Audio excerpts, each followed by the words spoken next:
नमस्कार दोस्तों, आपका अपना चैनल हिंदी जंक्शन पर स्वागत है। मैं परेश कुमार सिन्हा आज एक बार फिर आप लोगों के समक्ष महत्वपूर्ण वीडियो लेकर उपस्थित हुआ हूं।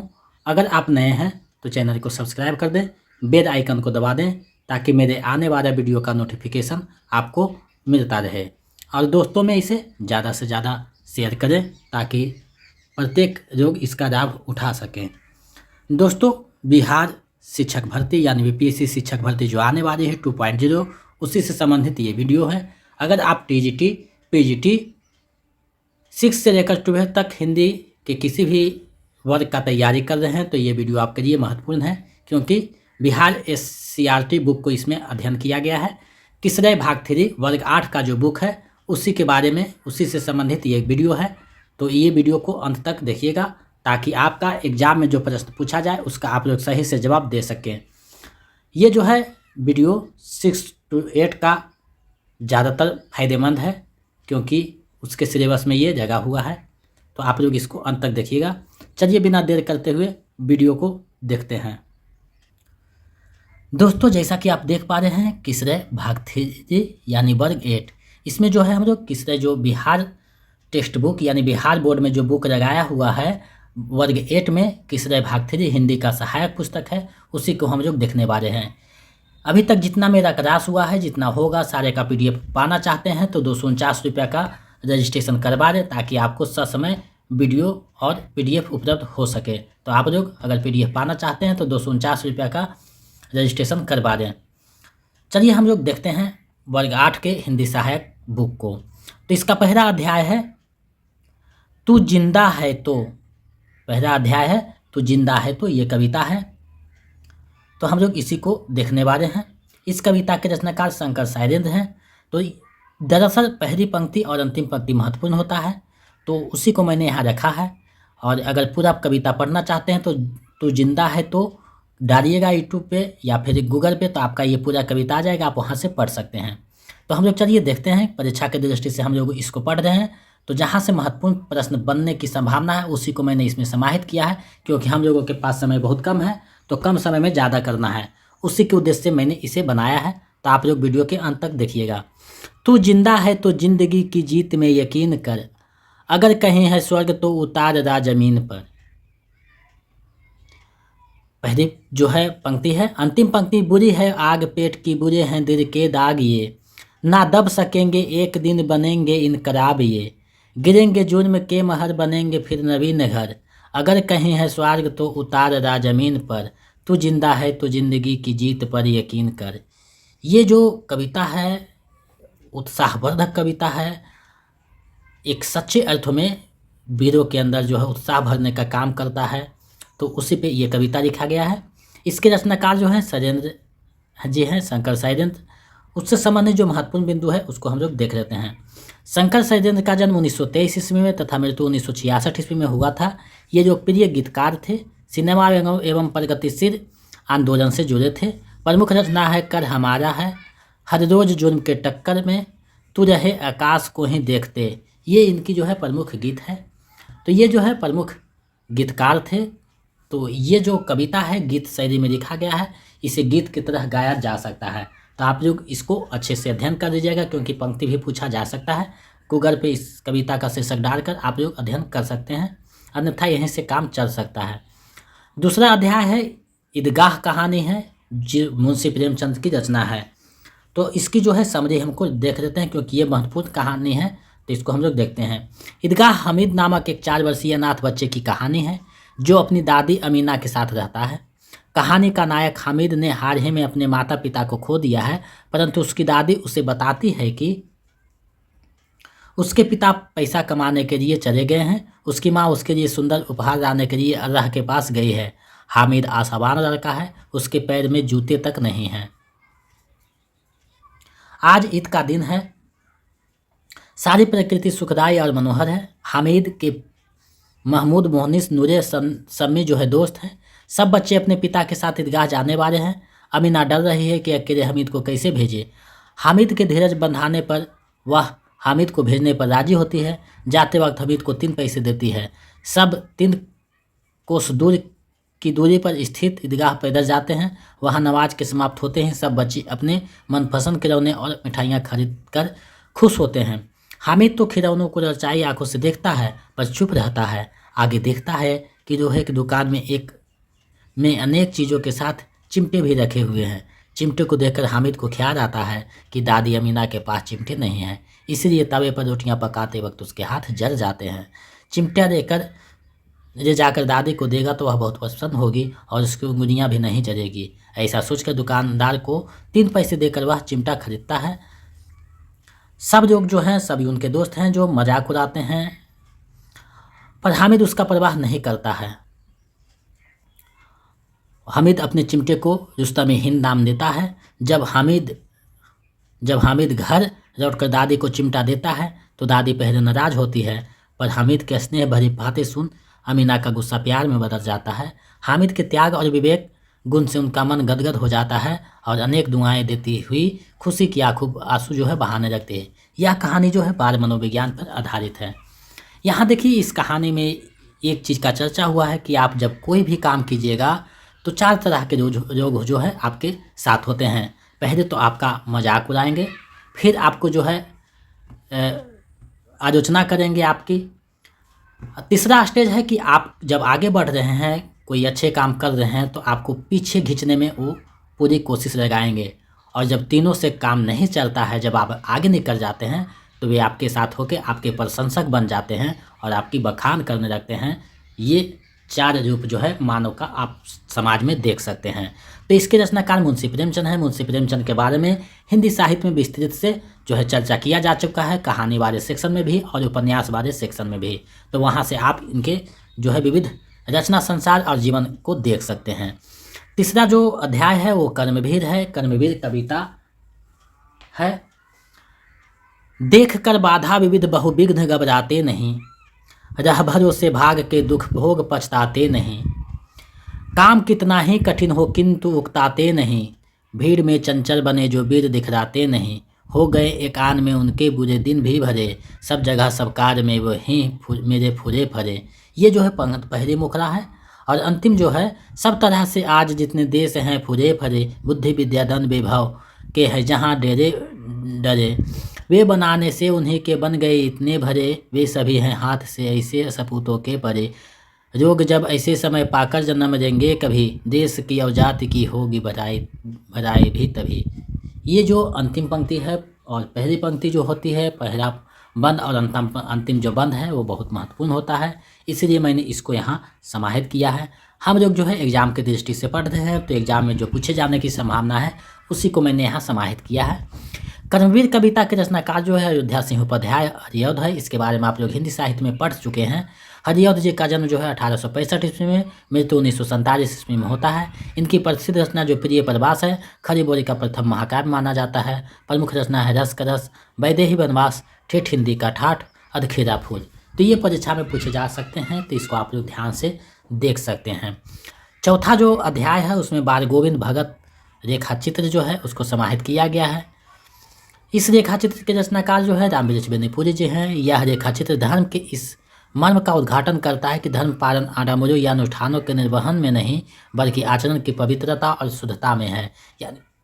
यानी धर्म में जो है क्या होना चाहिए उसी के गुण पे ये जो है रेखा चित्र लिखा गया है।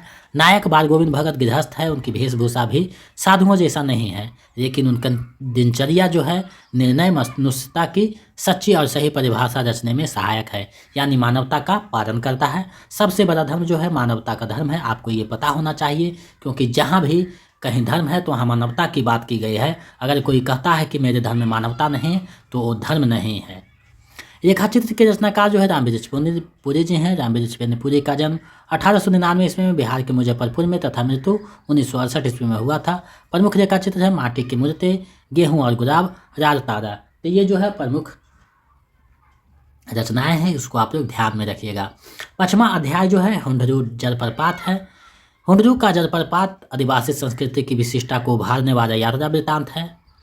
इसमें पहाड़, नदी, जंगल की सुंदरता के साथ ही उस इलाके में आसानी से उपलब्ध अभ्रक और कोयला के जो खदानों का भी वर्णन किया गया है। यानी प्रकृति के साथ ही मनुष्य की जिजीविका और श्रम की महत्ता का भी संयोजन है।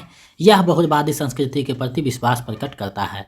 यात्रा वृत्तांत के रचनाकार है कामता प्रसाद सिंह काम। रचनाकार और उनकी रचना को आपको ध्यान में रखना होगा, क्योंकि 6 to 8 में यहाँ से ज़्यादा प्रश्न पूछे जाएंगे, तो आप लोग इसको अच्छे से देखिएगा। आगे जब बढ़ते हैं तो छठा अध्याय है बिहारी के दोहे। बिहारी का एक एक जो शब्द है, एक एक जो पद है, हिंदी साहित्य में अपने आप को जो है श्रेष्ठ माना जा सकता है, क्योंकि ये जो है गागर में सागर भरने का काम किए हैं। इनकी एक ही रचना हिंदी साहित्य में जो है बहुत विशिष्ट स्थान इनको दिलवाती है। तो चलिए इनकी पंक्तियों को देख लेते हैं। मेरी भव बाधा हरव राधा नागरी सोय, जातन की झाइद परे श्यामु हरित दुति होय, जप मारा जापय तिरक सरे ना एको कामू, मन काचय नाचय वृथा साचय राचय रामू। बतरस राजच रार की मुजरी धरे रुकाई, सोह करे भव हनु हसय नयन कहे नटियाई, जब जय पै सुध कीजिए तब तब सुधी जाहे, आखिनु राखी रागी है आखे जगति नाहे, नर की अरु नर नीर की गति एकय करि जोय, जे तो नीचय हवा चले ते तो ऊंचय होय, संगति सुमति न पावहि परे कुमति के धंध, राखो मेरी कपूर में हिंग न होत सुगंध, बड़े न हुजे दुगुनन बिनु बिरद पराई पाए, कहत धतुरे सो कनक गहनो गाढ़ो न जाए, दीर्घा सास न रेहु रुख सुख सही ही न भूर, दई दई कयो करतु है दई दई सुख कबूर। तो ये जो है दोहा के रचनाकार बिहारी हैं, रीतिकार के जो है बिहारी रीति सिद्ध धारा के कवि हैं। इनकी प्रसिद्ध रचना जो है बिहारी सत्सई हैं, आपको ध्यान में रखना, ये रीतिकार के प्रमुख कवि हैं। अगला जो अध्याय है वो ठेस कहानी है। ठेस कहानी के बारे में आप लोग जान चुके हैं। ये फणीश्वर नाथ रेणु की प्रसिद्ध कहानी है। ठेस कहानी फणीश्वर नाथ रेणु द्वारा लिखी एक कहानी है, जिसमें भारत के ग्रामीण अंचल की पृष्ठभूमि को चित्रित की गई है। यह कहानी सिरचन नाम के एक बुनकर पर केंद्रित है। यह कहानी एक सच्चे कलाकार की कोमल भावनाओं और उसके जीवन की कथा का मार्मिक चित्रण है। सिरचन सितर पाटी, चीक और कुशान बनाने में माहिर एक बुनकर है। गांव वाले उसकी खूब कदर करते हैं। उसकी कलाकारी के कारण गांव के लोगों में उसकी मांग है, लेकिन वह एक कलाकार और अपनी कला पर किसी की टोका टोकी सहन नहीं कर पाता। यानी उन्हें भावना से जो है लगाव है। अगर उसकी भावना को कोई भी ठेस पहुंचाता है तो ये गुस्सा करते हैं। एक बार लेखक की छोटी बहन मानू अपनी ससुराल जा रही थी और उसके पति ने चीक और सितर पार्टी की फरमाइश की। सिरचन को बुलाया गया और काम शुरू हुआ। सब चीज़ें अच्छी बन गई तो मानू ने उसे पान दिया। फिर सिरचन ने सुगंधित जर्दा मांग लिया तो मानू की चाची ने उसे तीखी बातें सुना दी। इससे सिरचन के मन में ठेस लगी और वो काम छोड़कर चला गया। लेकिन जाते जाते मानू को सितर पार्टी और कुशान सौंप गया। इससे उसने अपनी संवेदनशीलता का परिचय दिया, क्योंकि यदि वह सामान नहीं देता तो मानू की ससुराल में उसकी बेइज्जती होती, गांव के लड़के की बेइज्जती उसकी बेइज्जती होती। इस तरह यह कहानी एक संवेदनशील कलाकार के संवेदनशील को प्रस्तुत करती है, जिसने अपमानित होने के बावजूद अपने गांव की इज्जत का ख्याल रखा। यानी ग्रामीण परिवेश में जो है कितना हूँ आदमी बोलता है, लेकिन फिर भी अपने गांव की इज्जत के लिए कोई भी काज करने से कतराता नहीं है। फणीश्वर नाथ रेणु जो है बहुत ही प्रसिद्ध रचनाकार हुए। फणीश्वर नाथ रेणु का जो है जन्म 1921 ईस्वी में बिहार के रौंदी हिंगना गांव में तथा मृत्यु 1977 ईस्वी में हुआ था। इनकी प्रसिद्ध रचना जो है मैरा आचर है। इन्हें पद्मश्री से सम्मानित किया गया है। प्रमुख रचना है ठुमरी, पंचराइट, अग्निखोल, रालपान की बेगम। इनकी जो है प्रमुख कहानियाँ हैं, तो इसे आपको ध्यान में रखना होगा। कहीं जो है टाइपिंग त्रुटि रह गई, PDF में उसको सुधार दिया जाएगा। आपको चिंता करने की कोई आवश्यकता नहीं है। 8वां अध्याय है बच्चे की दुआ। ये जो है शायरी गजल लिखा गया है। इसके रचनाकार मोहम्मद इकबाल हैं। तो आप लोग इसको PDF में देख लीजिएगा, क्योंकि हम लोगों के पास समय बहुत कम है। 9वां अध्याय है अशोक का शस्त्र त्याग। अशोक का शस्त्र त्याग। एकांकी का प्रमुख पात्र है अशोक, पद्मा, भौर बिच्छू और द्वारपाल। यह एकांकी के द्वारा रचनाकार ने युद्ध के स्थान पर समझौता और शांति को स्थापित करने का प्रयास किया है। यानी इसमें दिखाया है कि कोई भी समस्या का समाधान युद्ध नहीं है, शांति से भी समस्या का समाधान किया जा सकता है। क्योंकि जब राजा अशोक बहुत बड़े मगध साम्राज्य के राजा थे तो युद्ध के द्वारा जो है अपना विजय स्थापित कर रहे थे, लेकिन जब अंत में उन्हें अस्त्र त्यागना पड़ता है तो उसी कुर्बानी शांति का संदेश वो है। चलिए अगला अध्याय देखते हैं। 10वां है ईर्ष्या तू ना गई मेरे मन से। ये जो है निबंध है रामधारी सिंह दिनकर के निबंध है। तो रामधारी सिंह दिनकर जो है संस्कृति व्यवहार आदि को अच्छी तरह से देखते हैं। इस निबंध में लेखक ने रोजमर्रा के व्यवहारों पर टिप्पणी की है और सही संतुलित जीवन के प्रति एक दृष्टिकोण को विकसित करने की सीख दी है। जीवन कौशल अध्ययन का एक उल्लेखनीय पहलू है। तनावों को कम करने में व्यक्ति की अपनी अंतरात्मा खास योगदान देती है। यह निबंध अंतर्निहित समझ को विकसित करती है। निबंध के रचनाकार रामधारी सिंह दिनकर है। रामधारी सिंह दिनकर के बारे में हम लोग पिछले क्लास में पढ़ चुके हैं। इनका जन्म बिहार के बेगूसराय गांव के सिमरिया गांव में 1908 में हुआ था। प्रसिद्ध रचना है कुरुक्षेत्र, रश्मिरथ, उर्वशी संस्कृति के 4 अध्याय। 1959 में संस्कृति के 4 अध्याय के लिए साहित्य अकादमी और 1972 में उर्वशी के लिए ज्ञानपीठ पुरस्कार मिला था। चलिए अगला देखते हैं। 11वां अध्याय है कबीर के पद। तो कबीर के पद जो है बहुत हिंदी साहित्य में रहस्यवाद और जो है संवेदना का प्रतीक है। ये जो है हर एक धर्म को जो है खिलाफ करके लिखे हैं। तेरा मेरा मनवा कैसे एक होई रे, मैं कहता हो आखन देखी, तो ते कहता कागद की देखी, मैं कहता सुलझावन हारी, ते रखियो उलझाई रे,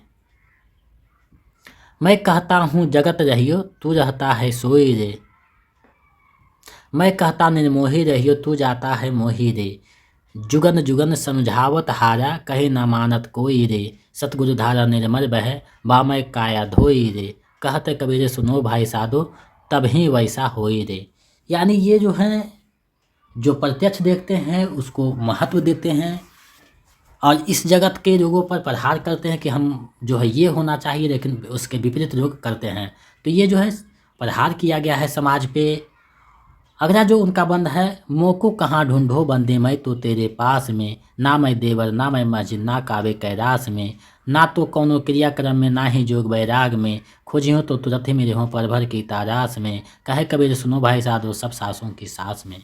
यहाँ कबीर कहते हैं कि भगवान को तुम किधर ढूंढ रहे हो, मैं कहीं काबे कैलाश में नहीं हूँ, मैं ना ही कोई क्रिया कैलाप और ना ही बैराग में हूँ, हम हर एक सांस में हैं। अगर तुम खोज लोगे तो हम तुरंत में तुम्हारे पास मिल जाएंगे। मुख्यतः जो है बिंदु देख लेते हैं। कबीर का जन्म 1398 में हुआ था। वहाँ जो है मिस प्रेजेंट पिछले क्लास में रह गया था, 1498 हो गया था, लेकिन 1398 इसका जो है मुख्य जीवन जो है जन्म है। भक्ति काल के निर्गुण धारा के ज्ञान मार्ग के कवि हैं। बीजक इनके वाणियों का संग्रह है। ये रामानंद के शिष्य थे। चलिए आगे हम लोग बढ़ते हैं। 12वां अध्याय है विक्रमशिला। विक्रमशिला जो है निबंध है, बिहार टेक्स्ट बुक जो समिति है उसके द्वारा इसे लिखा गया है। यह निबंध जो है बौद्धकालीन शिक्षा केंद्र विक्रमशिला विश्वविद्यालय के गौरवशाली अतीत से परिचय कराता है। इसमें प्राचीन ज्ञान परंपरा की अनेक विशिष्टताओं का उद्घाटन किया गया है। चलिए अगला देखते हैं। डायरी है दीदी की डायरी। ये भी जो है बिहार बुक पब्लिकेशन ने इसे छापा है। नए गद्य रूप डायरी से परिचित कराता है। यह पाठ डायरी लेखन के साथ ही अप्रत्यक्ष रूप से मानवीय जो सरोकारों है और जीवन के विविध अनुभवों का भी साक्षात्कार कराता है, यानी जीवन से जुड़े नैतिकता का सीख देता है। अगला जो है पेपर है कविता। इसके जो रचनाकार हैं गोपाल सिंह नेपाली हैं। तो गोपाल सिंह नेपाली को हम लोग जो है 6 क्लास में भी पढ़ चुके हैं, वही गोपाल सिंह नेपाली हैं। तो आपको उनके बारे में ध्यान में रखना होगा। तो कविता के पहले बंद को देखते हैं। कानन का यह तरुवर पीपल, युग युग से जग में अचर अटर, ऊपर विस्तृत नभ निर निर, नीचे वसुधा में नदी, झिर जामुन तामल इमरी करेर, जल से ऊपर उठता मृनाल, फुनगी पर खिरता कमरदार, तीर तीर करते किडरा मरार। अंतिम है वहाँ बर्री का बंधन, बंधन क्या वह तो आलिंगन, आलिंगन भी चिर आलिंगन, बुझती पाथिकों की जहाँ प्यास, निंद्रा रग जाती अनायास, वह वही सदा जिसका निवास। यानी पीपल के जो वृक्ष हैं उसके बारे में ये बताया गया है। उसी पे ये जो है कविता को लिखा गया है गोपाल सिंह नेपाली के द्वारा। तो यहाँ से पंक्ति पूछा जा सकता है, आप लोग इसको अच्छे से देख लीजिएगा। गोपाल सिंह नेपाली का जन्म 1911 में, मृत्यु जो है 1963 में होता है। 1933 में 62 कविता का संग्रह जो है उमंग प्रकाशित हुई थी। पक्षी रागनी पंचमी इनकी प्रमुख कविता संग्रह है। चलिए जो है हम लोग नेक्स्ट अध्याय को देखते हैं। 15वां अध्याय है दीनबंधु निराला, यानी सूर्यकांत त्रिपाठी निराला के जीवन और उनसे जुड़ी जो है जीवन व्यक्तित्व को इसमें उधेरा गया है। शिवपूजन सहाय इस निबंध के जो है रचनाकार हैं। शिवपूजन सहाय का जन्म 1893 ईस्वी में उनवास गांव में बिहार के हुआ था। देहाती दुनिया इनकी प्रसिद्ध रचना है। मौजी, जागरण, गंगा, हिमालय, माधुरी, मतवारा आदि कई पत्रिकाओं के संपादन भी कर चुके हैं। तो यहाँ से प्रश्न पूछा जा सकता है कि शिवपूजन सहाय जी इनमें से किस पत्रिका के संपादन नहीं किए हैं या कौन कौन से पत्रिका के संपादन किए हैं, इस तरीका से प्रश्न पूछा जा सकता है। तो आप लोग इसको अच्छे से देखिएगा। आप लोगों के पास समय बहुत कम है, तो आप लोग समय निकाल कर अध्ययन में फोकस करें, क्योंकि आप लोगों के पास समय बहुत कम है तो समय को मैनेज करना होगा। और ये 1 महीना के मेहनत में आप जीवन को खुशहाल और खुशमय बना सकते हैं। तो आप लोग जो है अपने आप को एग्ज़ाम की तैयारी में झोंक दीजिए और जो नोट्स दिया गया है उसका बार बार रिवीजन करें, प्रैक्टिस करें और जो है उसका अध्ययन करें, ताकि आप एग्ज़ाम में अच्छे स्कोर कर सकें। आप 6 to 8 का तैयारी कर रहे हैं या 9 to 10 का या 11 to 12 का, सभी के लिए ये जो है महत्वपूर्ण है, क्योंकि बिहार बीपीएससी जो है बीपीएससी कहीं से भी क्वेश्चन पूछ सकता है। यही रचनाकार हैं जो आगे पढ़ना है, तो उन्हीं से संबंधित ये बातें बताई जा रही है। तो आपको ये ध्यान में रखना होगा, क्योंकि बीपीएससी कहीं से भी प्रश्न पूछ सकता है। ये वो स्वतंत्र है, सिलेबस नहीं दिया है उसके लिए। तो आप लोग इसको देखिए, क्योंकि यहाँ से भी प्रश्न पूछे जा सकते हैं। 16वां जो है अध्याय, उसमें खेमा कहानी को प्रस्तुत किया गया है बिहार जो है बुक पब्लिकेशन के द्वारा, यानी जो बिहार बुक जो समिति है उसके द्वारा। बाल मजदूरी की निःशंसता को उभारने वाली कहानी खेमा हमें बाल श्रमिकों के प्रति संवेदनशील बनाते हैं और बाल अधिकारों को प्रति जागरूक करने के लिए हमें उत्साह भरती है। तो ये बचपन से संबंधित कविता है, बाल अधिकारों से संबंधित जो है कहानी था। 17वां अध्याय है खूब खुशबू रचते हैं हाथ। 17वां अध्याय है खुशबू रचते हैं हाथ।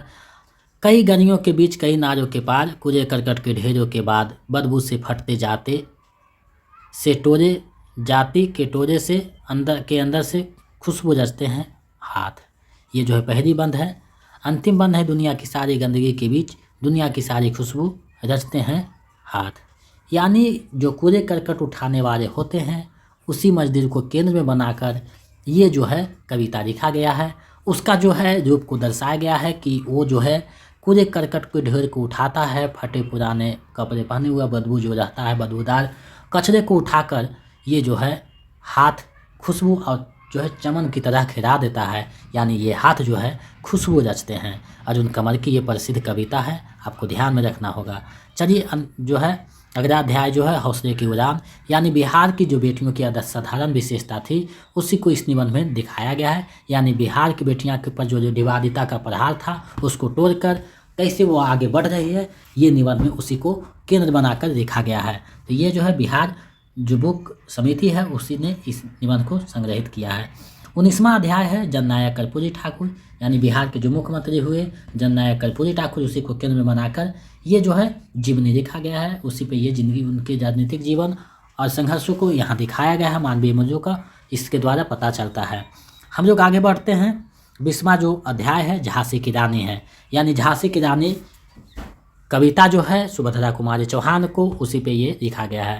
तो इसकी जो पहली पंक्ति है, सिंहासन हेर उठे राजवंशों ने भ्रिकुटी तानी थी, बूढ़े भारत में भी आई फिर से नई जवानी थी, गुमी हुई आज़ादी की कीमत सबने पहचानी थी, दूर फिरंगी को करने की सबने मन में ठानी थी, चमक उठी सनसन तत्तावान वह तलवार पुरानी थी, बुंदे जो हर बोरे के मुख हमने सुनी कहानी थी, खूब डरी मर्दानी वो तो झांसी वाली रानी थी। ये पंक्तियाँ जो है वीर रस से ओतप्रोत है, यानी इसमें वीरात्मक पंक्ति को गाया गया है। रानी गई सिधार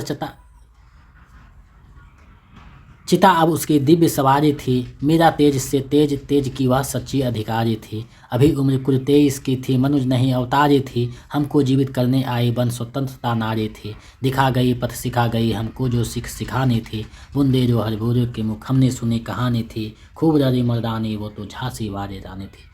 ये जो है बहुत ही प्रसिद्ध कविता है सुभद्रा कुमारी चौहान की, आपको ये ध्यान में रखना होगा। यहाँ से निश्चित प्रश्न पूछे जा सकते हैं, या पंक्ति उठा लिया जाए या कविता का नाम पूछ दिया जाए या फिर सुभद्रा कुमारी चौहान से संबंधित कोई भी प्रश्न पूछा जाए। एक प्रश्न तो यहाँ से बनता है। दोस्तों आप लोग इसको अच्छे से देखिएगा। अगर आपके पास मोबाइल है तो गूगल पे जो है झांसी की रानी कविता को डालिएगा, पूरा कविता आ जाएगा। आप लोग एक बार ज़रूर इसका अध्ययन करें, क्योंकि यहाँ से निश्चित ही एक पंक्ति जो है पूछा जाने की संभावना है।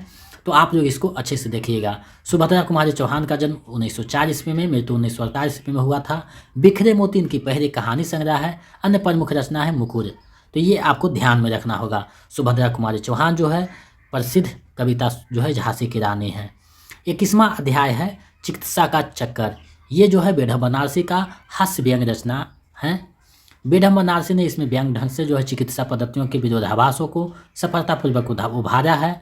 चिकित्सकों की वेशभूषा, नुस्खे और औषधीय निर्णय के तर्क जैसे अनेक प्रसंगों पर कटाक्ष करते हुए व्यंग्यकार ने चिकित्सा पद्धतियों के मर्म का वर्णन किया है। यानी हास्यात्मक तरह से के जो है बेढम बनारसी चिकित्सा को दिखाया है। बेढम बनारसी का जन्म 1850 ईस्वी में तथा मृत्यु 1968 ईस्वी में हुआ था। इनका मूल नाम जो है केडी प्रसाद गौड़ था। अन्य प्रमुख रचना है बेढम की बैठक, काव्य कमर, बनारसी इक्का, ये इनकी प्रसिद्ध रचनाएं हैं। जब आगे हम लोग बढ़ते हैं तो 22वां अध्याय है सुदामा चरित। यानी सुदामा चरित ये वही सुदामा चरित है जिसको श्री कृष्णा में गाया गया है गीतों को। आप जो को लगता होगा कि ये रचनाकार जो है वर्तमान की है, तो ये आपकी भूल है, क्योंकि ये रचना जो है नरोत्तम दास द्वारा भक्ति काल में ही गाया जा चुका है। यानी भक्ति काल में ही लिखा गया ये रचना है, जिसको श्री कृष्ण जो सीरियल बना था उसमें समाहित किया गया था। और ये जो कविता है हर एक भारतीय यानी जो हिंदू धर्म से संबंधित है हर एक के जो है जुमा पे ये पंक्ति है। तो चलिए हम लोग पहली पंक्ति को देख लेते हैं।